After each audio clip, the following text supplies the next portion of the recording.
61. Reos de muerte. La sentencia de muerte fue notificada a los reos con todas las solemnidades de estilo. Relumbrón quiso aparentar serenidad, pero no pudo y cayó en una silla, presa de una espantosa convulsión de nervios. Después se operó una reacción momentánea. Púsose en pie furioso, recorriendo a grandes pasos el calabozo y maldiciendo al platero y al día en que se había asociado con él. A poco vino la debilidad y volvió a sentarse, tapándose la cara con las manos, sollozando y gritando que le dejaran ver a su hija, que no quería morir sin ser perdonado por ella y por su esposa. En la noche fue presa de la fiebre y del delirio. Evaristo quiso hacer la última ensayada, así que acabó de oír la sentencia, se echó a reír a carcajadas, saltó, bailó y dijo 1000 disparates absurdos, fingiéndose loco, pero no le creyeron. El médico de cárceles entró a reconocerlo y declaró que todo era una farsa. Entonces se enfureció también y comenzó a proferir horrendas blasfemias contra Relumbrón, contra Cecilia y contra Lamparilla, al punto que lo amenazaron con ponerle una mordaza. Cambió de táctica, pidió humildemente perdón y dijo que tenía que hacer importantes revelaciones. No le hicieron caso. En la noche, lo mismo que el coronel, fue presa del delirio y de la fiebre. Su rancho de los coyotes, su dinero en oro y plata que tenía enterrado. Toda la noche habló de esto. El centinela que lo vigilaba se enteró de todas las particularidades, las refirió, cuando lo revelaron, a su jefe. El jefe las refirió al juez, lo que dio por resultado que se descubriese y recogiese en el rancho mucho dinero que había robado y que no había querido decir dónde lo ocultaba. El tuerto Cirilo, Hilario y los valentones oyeron la lectura con la más completa indiferencia y sin fingirse valientes, siguieron muy naturalmente fumando sus cigarros. Todos los reos fueron puestos en capilla. En el tiempo a que se refieren estos acontecimientos, el día que había ahorcado era festividad nacional, al menos en ciertos barrios de la ciudad inmediatos al lugar donde solían hacerse las ejecuciones, y él o los sentenciados a muerte eran los 3 días de capilla objeto de la más tierna solicitud de parte de algunas gentes que consideraban esto como una obra meritoria y piadosa. Había en la Santa Veracruz una cofradía llamada del Señor del Petate, que durante este tiempo no abandonaba al delincuente y lo conducía con toda pompa y solemnidad hasta el lugar del suplicio. Los balcones y puertas de las calles por donde debía pasar el ahorcado se llenaban de curiosos desde muy temprano, y las calles estaban tan concurridas que era necesario que la tropa formase valla y despejase el camino. Los hermanos de la cofradía del Señor del Petate se apoderaron, pues, de los reos, sin que dejaran de tener sus centinelas de vista, y comenzaron a obsequiarlos, y como se trataba de un ahorcado gordo, es decir, de elevada categoría, las festividades fueron espléndidas.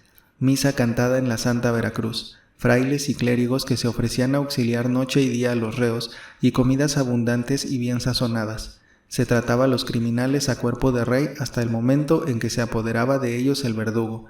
Relumbrón, el primero y segundo día de capilla no quiso comer, y unos trozos de pan y vasos de agua con vino fueron su alimento. Tampoco se quiso confesar ni recibir los sacramentos, por más exhortaciones que le hicieron varios sacerdotes a quienes se permitió la entrada a la prisión.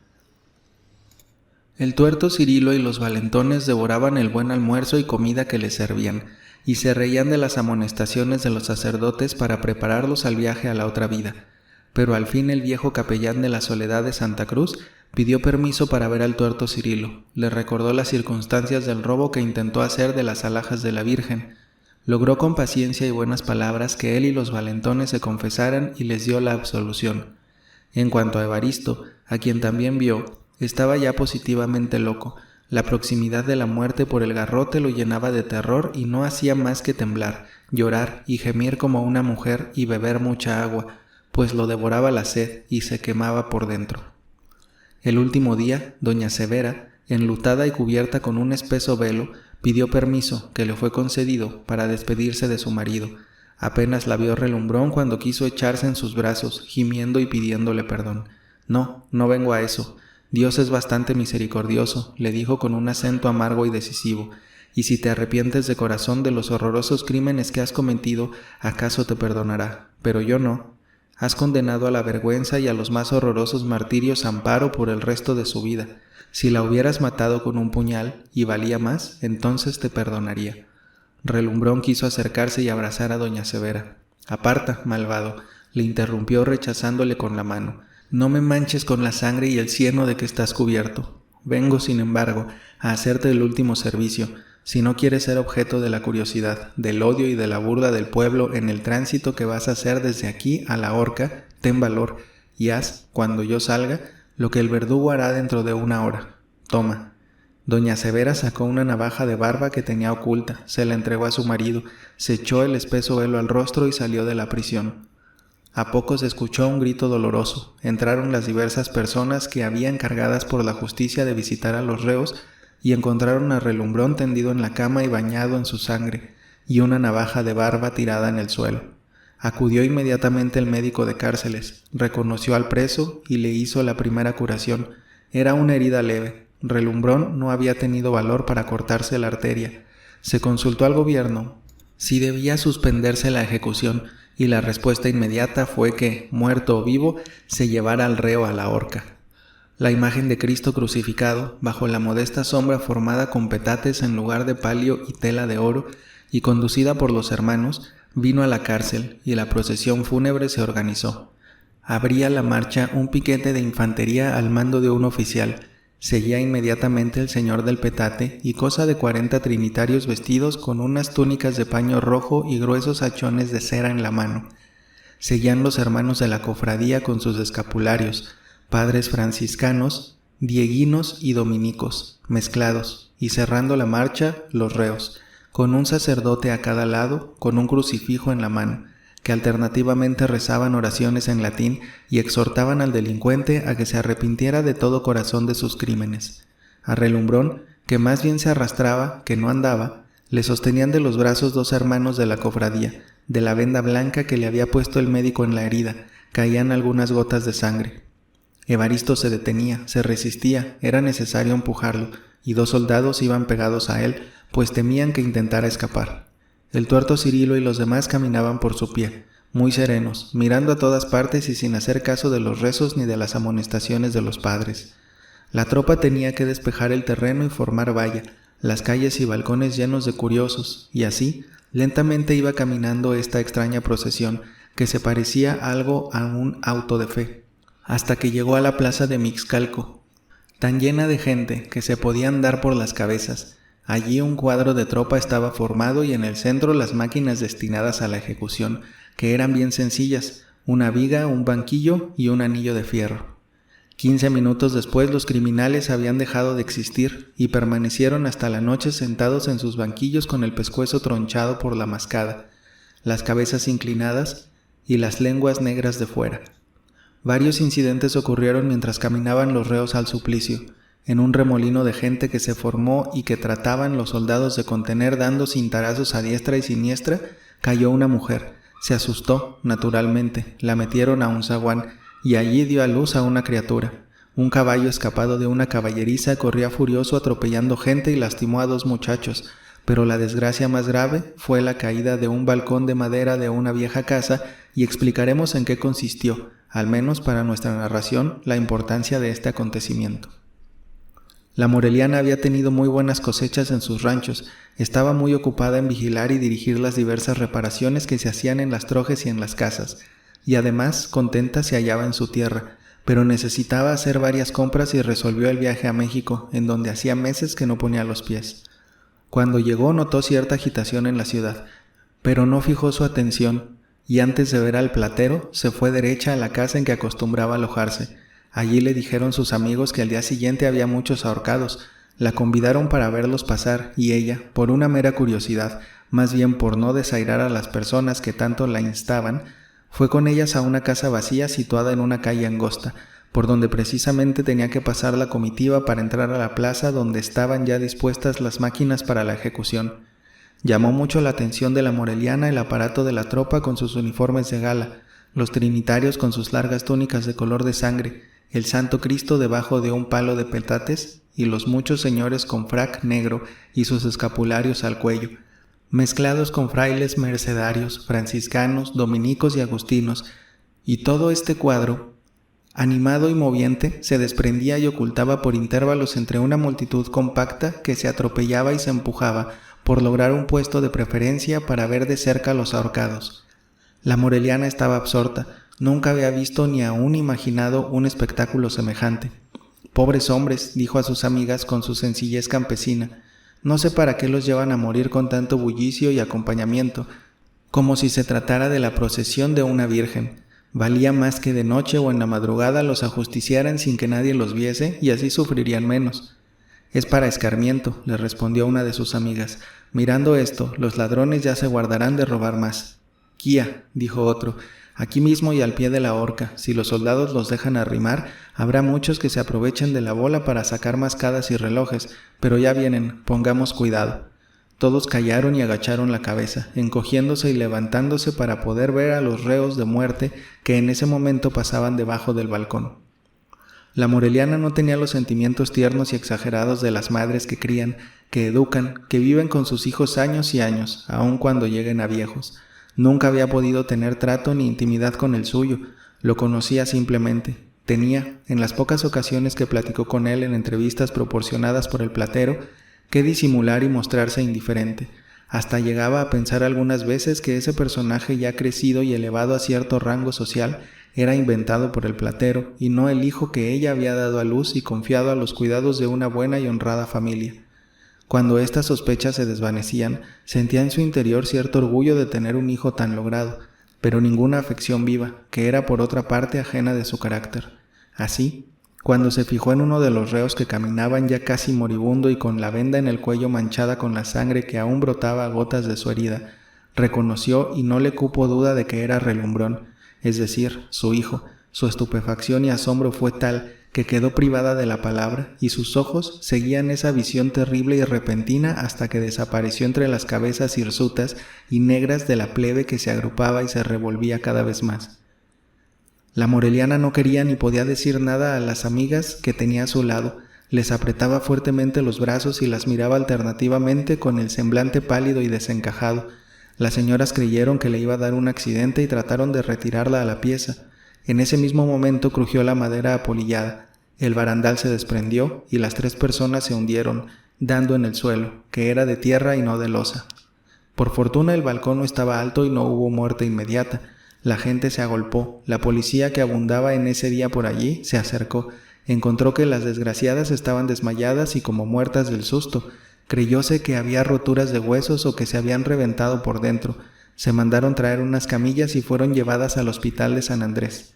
Las 2 amigas y la moreliana volvieron en sí antes de llegar al hospital, y como reconocidas por los practicantes de guardia encontraron que no tenían lesión ninguna, las despacharon a su casa. A la moreliana, que no podía dar un paso y se quejaba dolorosamente, pues tenía un pie dislocado, la subieron en brazos, la colocaron en una cama, le hicieron la primera curación y la dejaron entregada a sus pensamientos y a sus dolores agudos. Al día siguiente, el médico de la sala, ayudado de los practicantes, la reconoció, le colocó los huesos y las coyunturas en su lugar, lo que le ocasionó sufrimientos tales que le arrancaron gritos y lágrimas. Pero colocado el aparato, entró en cierta calma y fue entonces cuando se le volvió a presentar la visión horrenda, seguida de su caída del balcón, y le parecía que estaba en un abismo negro sin fin y que ella y el lecho se hundían seguidos de la figura vacilante, lívida y sangrienta de Relumbrón. Todo esto fue calmándose y pasando como pasa una pesadilla. En las noches de silencio y de soledad que pasaba en la sala, pensó que debía guardar estrictamente su secreto, no darse a conocer y rectificar el nombre supuesto que había dado al acaso cuando lo interrogaron, esperar que estuviese curada y capaz de andar para salir del hospital y, sin ver a sus amigas ni buscar al platero, cuya muerte ignoraba, marcharse a sus ranchos a continuar su vida ordinaria, triste y preocupada en verdad, porque a pesar de no tener, como hemos dicho, exagerados sentimientos maternales, siempre le había hecho impresión el fin trágico y desastroso del que había considerado como su hijo. Una mañana se presentó el administrador del hospital y con mucha afabilidad le dijo: «Señora, el médico ha declarado que está usted curada y que podrá ya andar conservando la venda que le pusieron ayer. Vístase, levántese y ándese por la sala entre tanto vuelvo». La moreliana vio el cielo abierto, se consideró ya en su casa. Por ese momento desapareció de su mente la visión que la perseguía y no miró más que sus campos llenos de maíz, su casa por donde entraban alegres los rayos del sol y las flores olorosas de sus jardines. Levantóse muy contenta. Anduvo sin dificultad por el salón y esperó al administrador, que no tardó en llegar. Bajaron ambos las escaleras y atravesaron los grandes patios. Un coche de alquiler estaba en la puerta. La moreliana subió a él. El administrador la saludó afectuosamente y antes de 5 minutos, sin saber por qué ni cómo, la moreliana estaba en una antecámara o asistencia de una casa de la calle de la Canoa. Era la casa de Locas. ¿Por qué la habían conducido allí, en lugar de dejarla en la Alameda, en San Diego, en San Cosme, en otro lugar cualquiera de los que ella conocía? Cansada de esperar cosa de 1 hora, se levantó de donde estaba sentada, se dirigió a la puerta y quiso salir, ganar la calle para irse a su pueblo, a sus sementeras verdes, a sus jardines de 1000 colores. Una matrona que estaba en observación desde la plaza contigua salió, se lo impidió y le dijo con mucha dulzura que esperase, que el médico no tardaría en llegar. La moreliana, que pensaba que se trataba de hacerle un final reconocimiento a su pie, esperó con paciencia una larga hora. El famoso alienista llegó por fin, habló en voz baja unas cuantas palabras con la matrona y luego se dirigió a la moreliana. Le preguntó su nombre, su estado, su edad, lugar de nacimiento, etc. A todas estas preguntas, seguidas rápidamente unas tras otras, contestó cambiando su nombre, aumentando su edad y diciendo que era de Querétaro. Tenía tal miedo de decir la verdad y de darse a conocer que vacilaba, se quedaba pensando y se contradecía cuando el médico la urgía con otra multitud de cuestiones, las más extravagantes y que la dejaban confusa y aturdida. Después le ordenó que se pusiese en pie, la reconoció y midió con un instrumento el ángulo facial, la tentó y examinó las protuberancias de su cabeza, la miró fijamente en los ojos y le dijo: «Ánimo y tranquilidad, hija mía, ya trataremos de curarla. El susto de la caída del balcón pasará y volverá usted sana a su tierra». Sin esperar respuesta se marchó a continuar su visita a las salas, diciendo a la matrona: «Es una mansa, de buena índole según parece. Ya observaremos con cuidado y ya me dirá usted sus manías y cómo se conduce. Por ahora será conveniente tener la dieta. Es de complexión sanguínea y debemos evitar la aglomeración de sangre al cerebro». La moreliana fue internada en un salón donde había otras mujeres silenciosas, sentadas y ocupándose de hilar o de coser ropa. Pero cuando la vieron se pusieron en pie. La rodearon diciéndole cada una 1000 despropósitos y asegurándole que estaban en su juicio y que las tenían encerradas allí por la fuerza. La moreliana, llena de terror, se refugió en un rincón y se cubrió los ojos con las manos. Reconoció que estaba en la casa de Locos. Cuando la matrona, que había escuchado la algazara, entró. Cada una volvió a su puesto y el silencio se restableció. A la moreliana la habían declarado loca en el hospital y remitido a la calle de la Canoa, porque en sus profundas cavilaciones durante su enfermedad hablaba a solas, consultándose sus dudas, preguntándose lo que sería bueno hacer cuando sanara y trazando para su futura vida diversos planes, entre ellos el de no volver más a México y cortar toda especie de relaciones con el platero. Pronunciaba con este motivo palabras incoherentes, ya en voz baja, ya en voz alta, hacía 1000 gestos y contorsiones, según los muchos pensamientos tristes que pasaban por su cabeza, y casi no dormía, pasando las noches sentada en su cama y queriendo, por el cansancio, bajarse de ella e intentar un paseo por la sala, pues se sentía aliviada de su pie. Las enfermeras daban cuenta diariamente a la hora de la visita, aumentando las cosas y manifestando temores de que una noche se enfureciese y hubiese un escándalo. El célebre alienista decía, platicando con sus amigos: «Tengo un caso muy curioso que ha dado en la manía de las riquezas, desde que entró, y con solo hablarle 2 palabras y tentarle la protuberancia de la adquisividad, adiviné su enfermedad. En el fondo es una buena mujer de Querétaro, muy pobre y sin alma que vea por ella, que se ha soñado rica y dice que tiene haciendas y casas y jardines, y en la hora de la visita me llama aparte y me dice al oído: «Soy capaz de dar a usted hasta 100,000 pesos y le firmaré un papel como usted quiera, pero me ha de sacar de aquí y me ha de llevar a mi tierra. Está usted ganando un miserable sueldo y yo lo haré rico y lo quitaré de estar todos los días viendo lástimas con estas mujeres que, dicen bien, que las tienen encerradas por fuerza como a mí. Tiene semanas en que llora día y noche y no quiere responder a ninguna pregunta y es necesario darle caldo o leche por fuerza para que no se muera de hambre, pues rechaza toda clase de alimentos. Después pasa el acceso, vuelve a la calma y me renueva sus proposiciones a cual más tentadoras. Estoy por hacer una calaverada y fugarme el día menos pensado con mi loca, volverme rico, comprar una hacienda y abandonar la carrera, pues de veras se ven lástimas con estas pobres mujeres. En eso dice muy bien la loca. ¿La moreliana salió de la casa de la canoa o se quedó allí hasta su muerte? El doctor, reconociendo que había algo de verdad o queriendo hacer una experiencia científica, se animó a fugarse con ella y llegó a ser rico hacendado. Créese que esto último es más probable, pero no se ha podido averiguar nada todavía.